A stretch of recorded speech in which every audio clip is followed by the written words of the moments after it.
नमस्कार, आप देख रहे हैं लाइव 24 और मैं हूं आपके साथ सोनाली ठाकुर। चलिए बात करते हैं शहीद कर्नल मनप्रीत सिंह को पंजाब के मोहाली में उनके पैतृक गांव में कैसे दी गई अंतिम विदाई। लोगों का हुजूम माहौल गमगीन, देशभक्ति नारे और सामने रखा ताबूत। सैन्य वर्दी जैसी यूनिफॉर्म पहने हुए 6 साल का बेटा शहीद पिता कर्नल मनप्रीत सिंह को सैल्यूट कर रहा है। पत्नी हाथ जोड़े प्रार्थना कर रही है।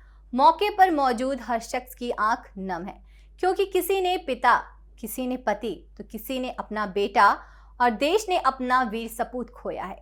बुधवार को जम्मू कश्मीर में अनंतनाग जिले में एक ऊंचाई वाले इलाके में आतंकवादियों के साथ सेना और पुलिस के जवानों की मुठभेड़ हो गई थी, जिसमें 19 राष्ट्रीय राइफल के commanding officer colonel Manpreet Singh, major Ashish Dhonack और पुलिस उपाधीक्षक हुमायूं भट्ट गंभीर रूप से घायल हो गए थे, जिन्होंने इलाज के दौरान दम तोड़ दिया था। इनमें कर्नल मनप्रीत सिंह मूल रूप से पंजाब के मोहाली के मुलामपुर गरीबदास गांव के रहने वाले थे। उनके इसी पैतृक गांव में उनके पार्थिव शरीर का अंतिम संस्कार शुक्रवार 15 सितंबर को किया गया। अंतिम विदाई के समय माहौल ऐसा था कि उसे देखकर कोई भी भारतीय भावुक हो जाएगा। कर्नल मनप्रीत सिंह के 6 साल के बेटे को शायद ही पता होगा कि पिता अब दुनिया में नहीं लौटेंगे। 6 साल के बच्चे में समझ ही कितनी होती है, उसे पता ही कितना होता है कि आसपास के लोगों की प्रतिक्रिया जैसी हो, बच्चा वैसे ही रिएक्ट करने लगता है।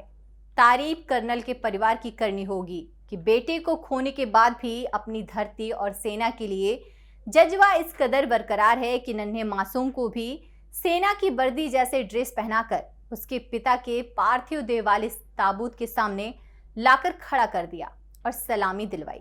शायद अबोध बच्चे को अभी से यह संदेश देने की हिम्मत जुटाई गई है कि एक फौजी के लिए वर्दी ही सब कुछ है, जिसको कर्तव्य निभाने के लिए प्राण भी न्यौछावर करने पड़े तो फौजी पीछे नहीं हटता।